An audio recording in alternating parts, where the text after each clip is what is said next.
I'm Harley Schlanger, and I'll be your host.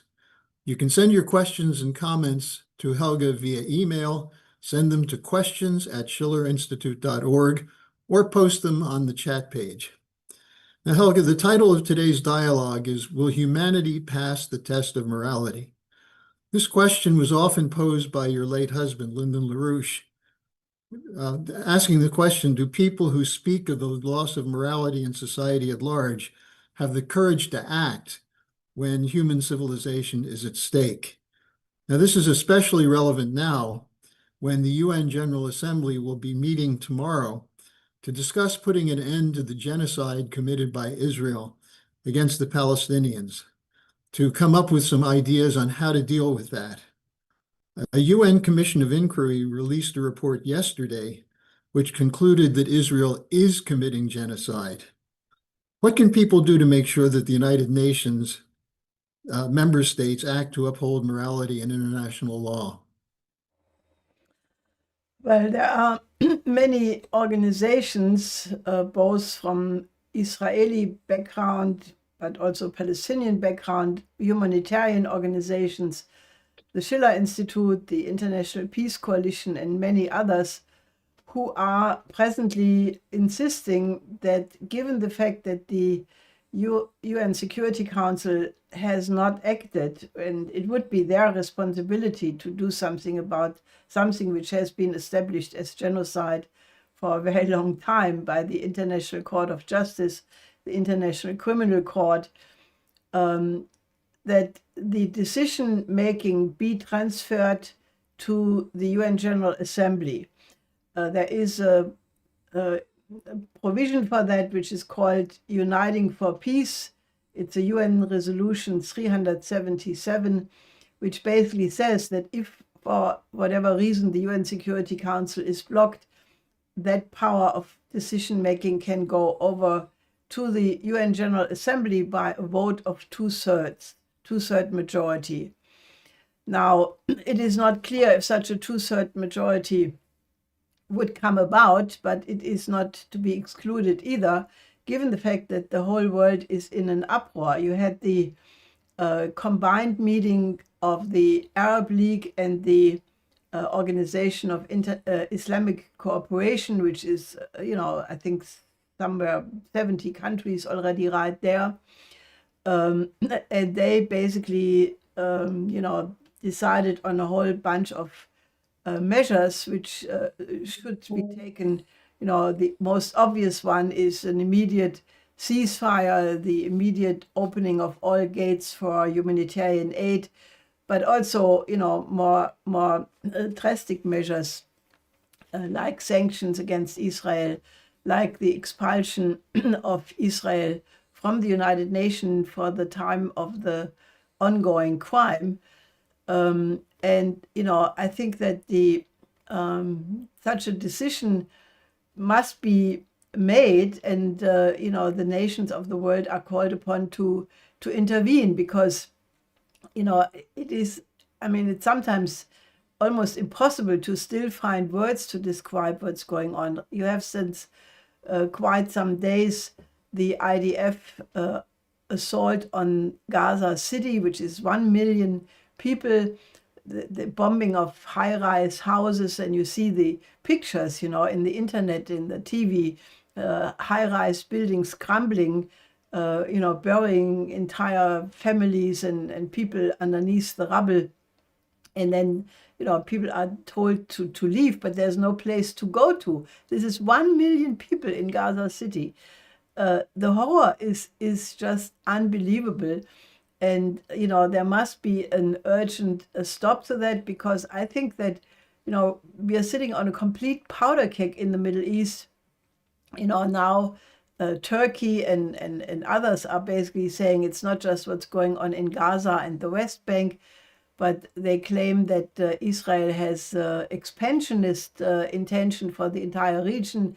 They want part of Turkey. Turkey is getting very rambunctious about that.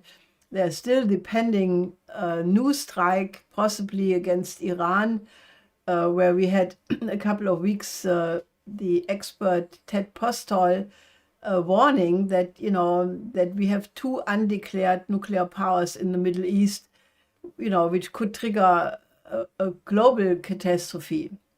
So I think an action is immediately more than urgent, because I think what the long-term and short-term effect of all of that is that Israel is making so many enemies that it is almost impossible how it should get ever an exit out of that. So Netanyahu appropriately warned the population, saying they have to be prepared for a long period of isolation, that Israel has to become like Sparta and Athens together, meaning basically autarky. And Egyptian President Al-Sisi talked for the first time about Israel as the enemy. Now, these are all extremely worrisome signs, and therefore what people should do is, you should call your elected officials or call the embassies of the countries of the Middle East, but also other countries, that they must act, because this UN General Assembly is probably the last opportunity to avoid a complete catastrophe. I mean, I should not say this because it is already a complete catastrophe, but to avoid that, this conflict explodes into something which could become a global Armageddon. Now, you referenced Netanyahu talking about Israel being isolated and therefore having to go it alone and choosing Sparta as a model. I brought that up on the daily update today, and someone wrote to me and said, perhaps someone should read Schiller's legislation of Lycurgus and Solon in Israel so they can see what Netanyahu is actually planning to do to the population there. Now, we have a lot to cover. 1 week ago, on September 10th, a leading Republican activist, Charlie Kirk of Turning Point USA, was killed while speaking at a college in Utah. EIR has described this as part of the strategy of tension. So I received an email from a contact in Columbus, Ohio, who said, "What do you mean by strategy of tension?" Well, that is actually a method how governments, especially, oligarchical governments, use terrorism, assassinations, destabilizations, large-scale instigated demonstrations, all kinds of such measures to essentially to divert the attention from what is the real issue. And, right now, I think the situation is so out of control internationally because, you have, I think if you look beyond all of the confetti of, what seems to be happening on a daily basis, the real issue right now is that there are forces in the so-called, West or the West who are completely freaked out about the fact that they are suffering a self-inflicted crisis caused by the rise of China, caused by the fact that the global majority, meaning the countries of the global south, the BRICS, the Shanghai Cooperation Organization, and many other organizations like ASEAN, the Eurasian Economic Union, CELAC, many of these organizations are moving very clearly in the direction of building a new system. And I'm saying self-inflicted because they're not doing that as an anti-Western move, not anti-American, not anti-European, but they're doing it in self-defense because they don't want to be bullied around any longer. They want to have access to credit conditions like, everybody else. They don't want to be, deprived from economic development. So they're moving towards the creation of a new economic system based on the sovereignty of all nations, based on the respect for, the different social system according to their respective traditions. So this is all going on, and there are some people who have, married their self-interest to the quick profit of Wall Street, of the City of London, of the Silicon Valley, and similar finance places, who think that if they don't control the conditions of money lending, of trade, that they will lose their privileges. And naturally, the military-industrial complex on both sides of the Atlantic has a big part in it. So they are regarding this rise of the countries of the global south as a mortal enemy. And the strategy of tension in that context is being deployed, in many countries in order to prevent an orderly realignment of the countries of the global south, and especially prevent the United States of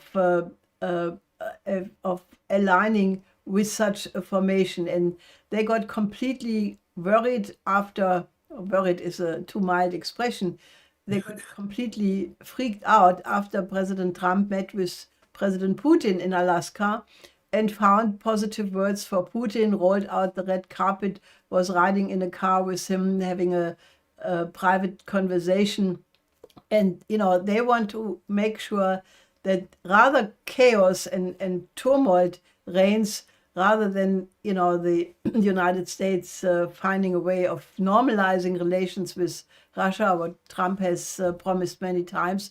And now he wants to meet with President Xi on the telephone on Friday. And I think that there are centers who are completely, freaked out about any positive alignment of President Trump with these forces. So that's for sure one dimension of what's going on. You're listening to Helga Zepp-LaRouche of the Schiller Institute. There's one other question on the Kirk assassination. A contact wrote, I don't believe what police or officials say about these things, but all I see is people blaming each other. They're talking about violence, even a civil war. Do you think something like that is possible? And who would benefit from something like that? Well, there is, obviously this assassination of Charlie Kirk, who was close to C.D. Vance, who was, in the MAGA, leading person in the MAGA for the student movement. Obviously this is a very, very serious affair. Unfortunately, President Trump immediately blamed the Democrats, he blamed the left. And, in that way, inadvertently or not, in any ways, he contributed to the polarization in the country. And you see a similar polarization even in Europe. This morning, there was a Bundestag debate where, basically the leader of the opposition, Alice Weidel, accused Merz, that he didn't even mention this. In any case, this incident or this murder is being used to, to increase the tension according to the strategy of tension MO.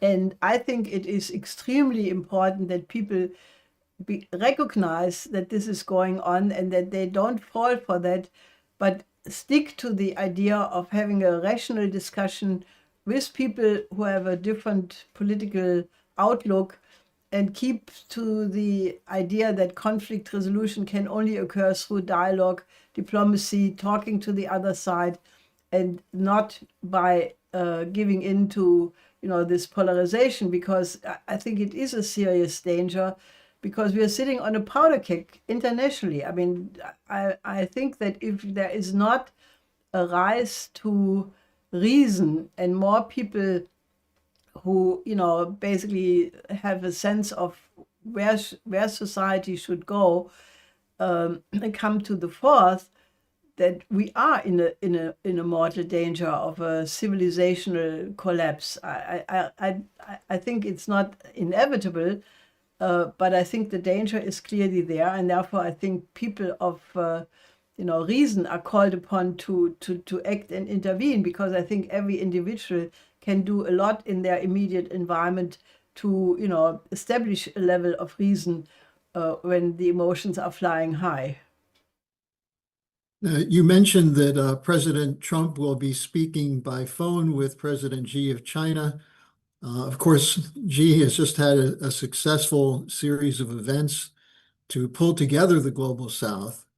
And the question that comes in from someone who writes as an advocate of the BRICS, what are the likely topics that Xi and Trump will cover? And do you think that Xi will discuss with Trump his misconception about the BRICS policy being anti-US and anti-dollar? I'm almost 100% certain that he will do that. I mean, obviously, they will discuss the tariffs. I think President Trump has made clear in the past, that when there is a direct communication with a leader like Xi Jinping, that he can snap back into a reasonable approach on the matter, because obviously the tariffs between the two economies are hurting both sides and potentially could trigger a whole collapse internationally, if this punitive tariff verdicts are continuing to really weaken the world economy. But I'm pretty sure that President Xi will also bring up something else, because the global majority, which is now aligned with China, with India, with Brazil, with Russia, they had in the last several years, actually 2-3 years, the discussion and implementation of 3 global initiatives of President Xi Jinping: the Global Security, Global Development, and Global Civilizational Initiative.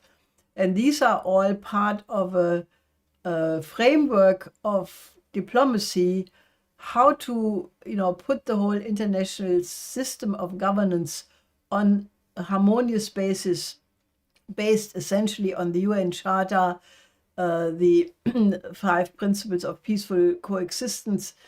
And just in the last several weeks, I think around the big military parade on the 80th anniversary of the end of the Second World War, President Xi initiated or proposed a 4th initiative called the Global Governance Initiative.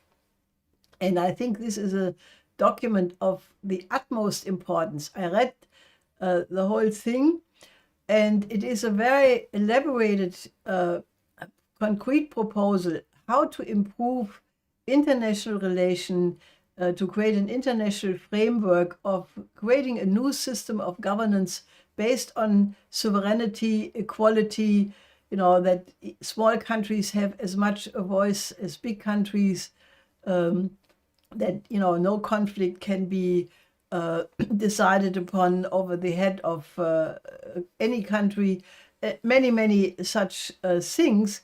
And, when I read this, I said, oh, this is exactly fitting with what the Schiller Institute has been calling for the last more than 3 years, namely a new global security and development architecture, which I always insisted must take into account the interest of every single country on the planet, or it does not work. And this GGI is actually, you can actually take it as a complementary set of ideas, also fitting my 10 principles, which I wrote, how such a security and development architecture could look like. And if you take these 3 documents together, our proposal for the global security and development architecture, the 10 principles, and then the very concrete and elaborated proposal by President Xi Jinping for a new global governance initiative, this is actually a very concrete blueprint for the establishment of what President Xi Jinping always calls the shared community for the future of mankind, which is a beautiful idea. It is the idea that we have reached in the history of mankind a point where we either start to move to think the one humanity first before we think about any national interest or regional interest or group interest, because only if we make this jump, it's an evolutionary jump, where you start to really give up on the idea of geopolitics and the idea of chauvinism and the idea, that you have a legitimate right you can enforce even by force on other countries. That idea has to go. And all you have to do is look at the chaos in the world. Look at the chaos in the Middle East. Look at the chaos inside the United States.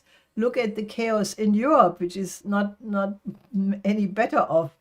And you can see that the continuation of the present bullying policies will only lead to a global catastrophe.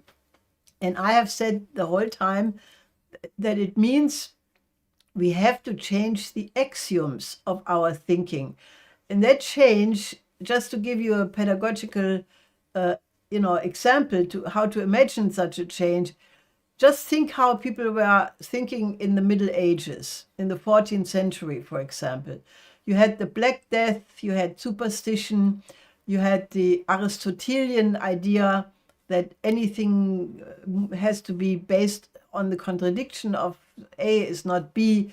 You had the scholastics who were debating how many angels can sit on the top of a eagle. And superstition, witchcraft, you had all these crazy ideas. And then came the beautiful Italian Renaissance, which was a renaissance of the ancient Greece philosophy of Platonism. The Greek delegation who participated in the Council of Florence, they brought the entire works of Plato, which had been forgotten in Europe because of the Roman Empire and the decline of the Greek model. Plato had basically been forgotten for about 1300 or maybe even 1700 years.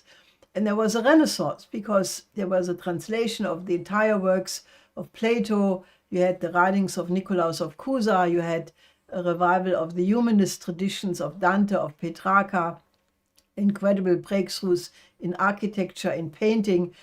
And, what happened in that 15th century, which is called the golden age of, the golden Renaissance of Italy, everything, every assumption, every axiom of thinking changed about what is an individual, what is the role of the universe, what is the relation between the individual and the laws of the universe, what is the role of science and technology in the improvement of the living standard of the population. We had an increase in the urban life. So if you compare the 14th century and the 15th century, in Italy especially, but also in other parts of Europe, it was like a completely new thinking. And I'm using that as an example to show that if we today can mobilize the intellectual and moral resources to say that if we continue with this geopolitical confrontation, the idea that you always need an enemy to make progress, that's a rotten idea. We should get rid of it, and we should move to the idea that once you start to think about the interest of the one humanity first, and then align whatever specific interest you have as a nation or as a group with that one humanity, you can solve all the problems if it is based on development of all. So that's a mental exercise, but it's not, just academic, because the global South is already moving in that direction because they want to get rid of being the victims of colonialism, and therefore they have found a new way of cooperating in an harmonious way. And I would even think that the influence of China is very big, but not in the way some of the Western geopoliticians are trying to tell you. It is the influence of Confucius. Confucius, which is for sure the greatest philosopher of China, who had this idea of a harmonious development, which is the same idea which you have in Leibniz. You have it in Nicolaus of Cusa, who had the idea that harmony in the macrocosmos can only exist if you have a development of all microcosms. And I think that is the sort of the epochal ontological shift, the jump we have to make in our thinking. Now, on the diplomatic front, and I'm sure that President Xi Jinping will bring all of these things up in his way, not the way I said it, but I'm sure he will bring up this global governance initiative to President Trump. Because remember that President Xi already had made a similar proposal, much less developed, but similar to President Obama, where he had proposed a special model of a great power relationship, which was based on the same ideas like they are now contained in the Global Governance Initiative. And therefore, I'm 100% sure that President Xi will bring the same concept in an enlarged way up with President Trump. Well, it'll be interesting to see how President Trump responds. As he's been saying, he's really looking forward to an opportunity to meet with President Xi. Now, we have another, I guess it's a diplomatic meeting. Trump is now in London, hosted by King Charles III. We have from the chat room, from someone dreaming of a better day, asks, what do you think the royal family and Trump are talking about? But let me bring up a specific question on that. What about do you think Trump will bring up the role of the United Kingdom intelligence services in setting up Russiagate? And also the role of Starmer in the E3, which seems to be defying Trump's desire for peace in Ukraine. Is it possible, and this is a question from one of our contacts in London, is it possible this visit is about reaffirming the special relationship? Yes, obviously. I mean, I'm not optimistic about what will come out of this meeting because I think Starmer invited President Trump to this trip with the clear intention to lure President Trump into this special relationship by papering over the British role in Russiagate, the British role in the E3 effort to sabotage the peace in Ukraine.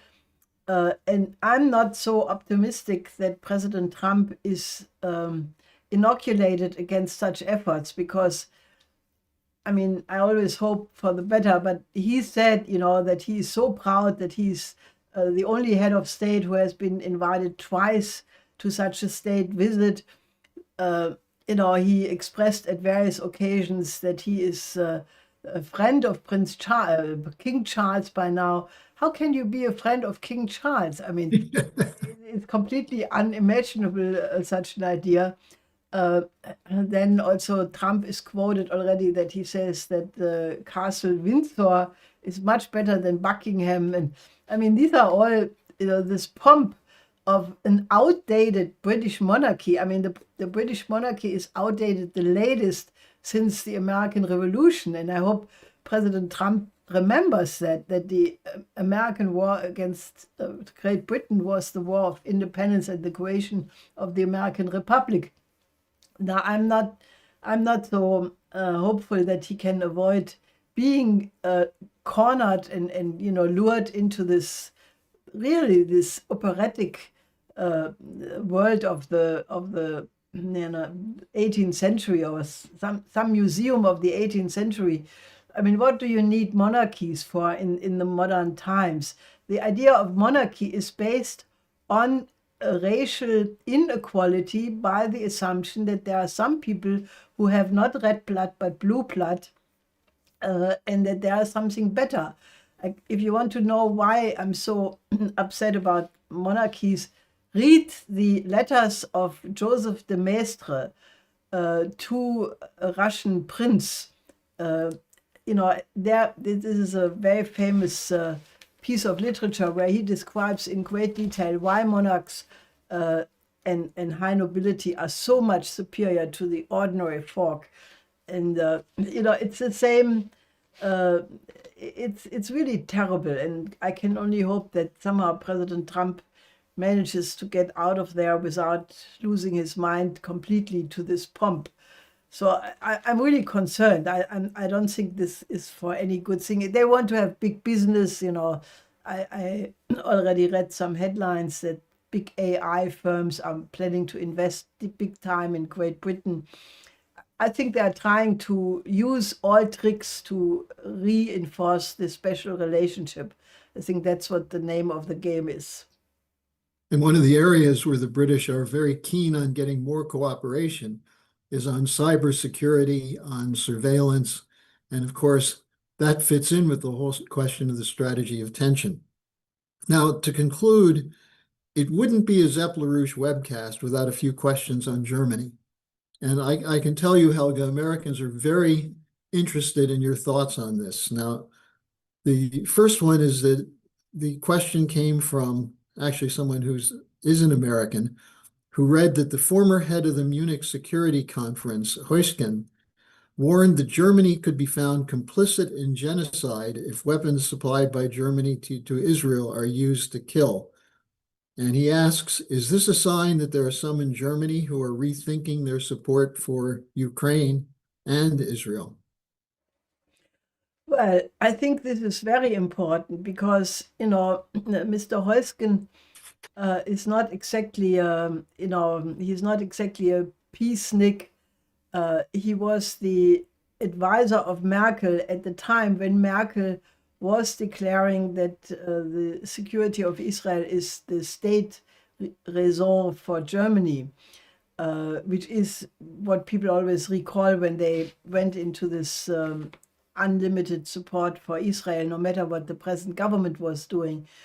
And if this same person who is in all likelihood the architect of that notion that the security of Israel is the raison d'etre for Germany, is now warning that given the fact that the International Court of Justice and International Criminal Court already much more than a year ago found the suspicion or likelihood that Israel is committing genocide, which, by the way, in the meantime has been reasserted by a UN commission being absolutely 100% certain on that assertion.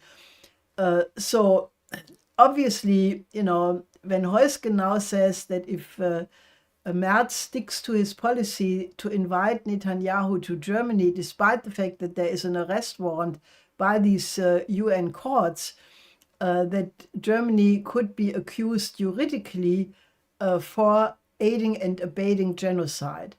Now, that's a very serious argument, especially in Germany, given the history of the Holocaust. This topic of genocide and Holocaust, all of that is more emotional charged in Germany for the obvious reasons than in any other place in the world. So I think it is Heusgen was, I think, a UN ambassador, German ambassador in the UN or Washington, either one. In any case, he knows, he is very well briefed, and he has a good sense of where things are. And he would not put out such a warning if he would not see a serious reason that this might happen. And he says this would be devastating, and it obviously would. So I can only hope that, this present UN General Assembly, that Germany, I don't even want to say who is now the chairman of the, I don't want to touch it, it's too bad. In any case, I can only hope that Merz is listening to Heusgen. I don't see much hope for Merz, but hopefully he listens to that warning. Now, the other question on Germany is about actually what's going on in the EU generally, where all this talk about democracy is subverted by the fact that they're ruling against the will of the people. You have in Romania, Colin Georgescu is not only denied the chance to be the president, but was not even allowed to run. Marine Le Pen has been excluded from the next election. And you meanwhile have the collapse of the French government.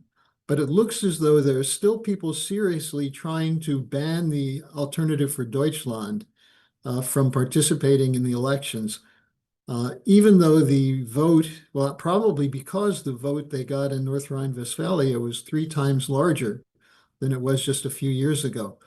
Do you really think that the Social Democrats and the Christian Democrats would join forces to try to ban a political party in Germany?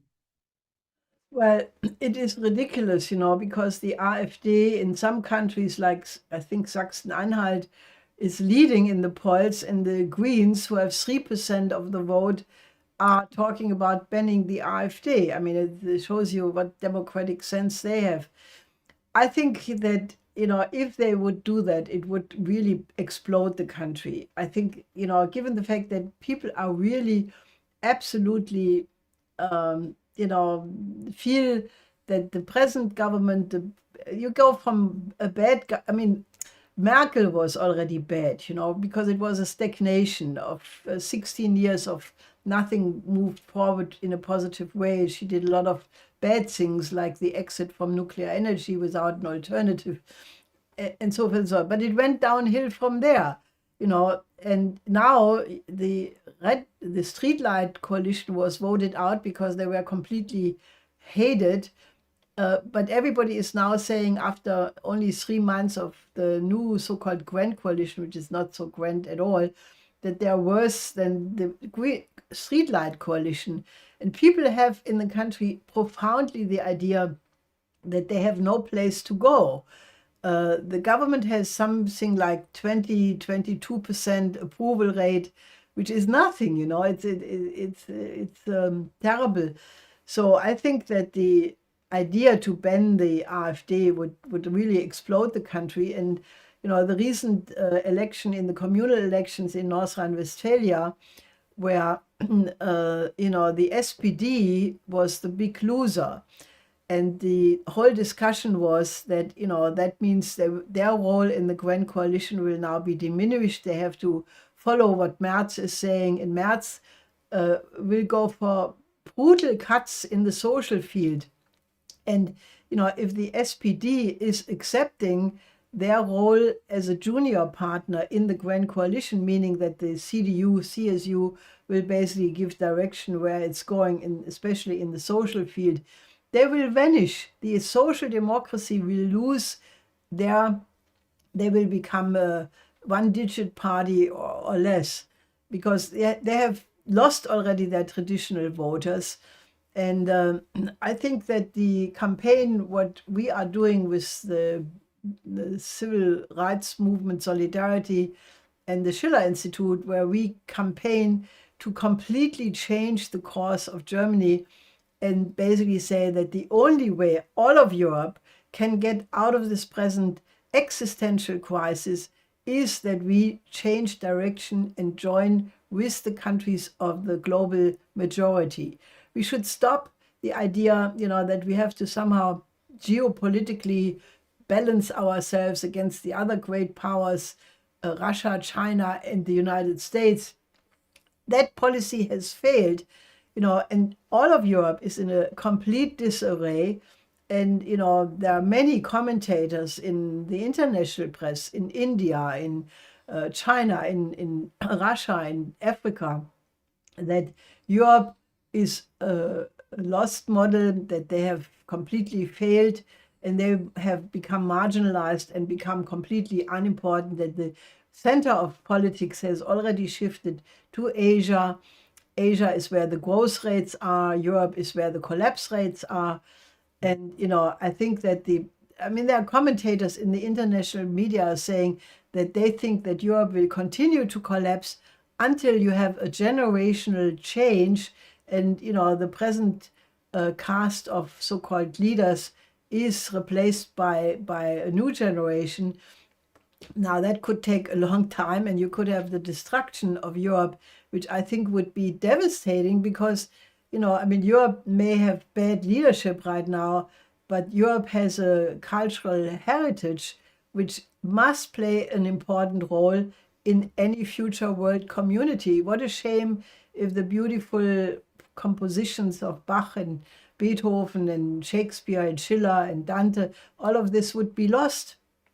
I think we really have to fight to bring back the best traditions of Europe, and hopefully, that we can inspire people to take up the offer of cooperation with the global majority, because then all problems could be solved very, very easily. Well, we've come to the end. I have to ask you about the IPC meeting tomorrow.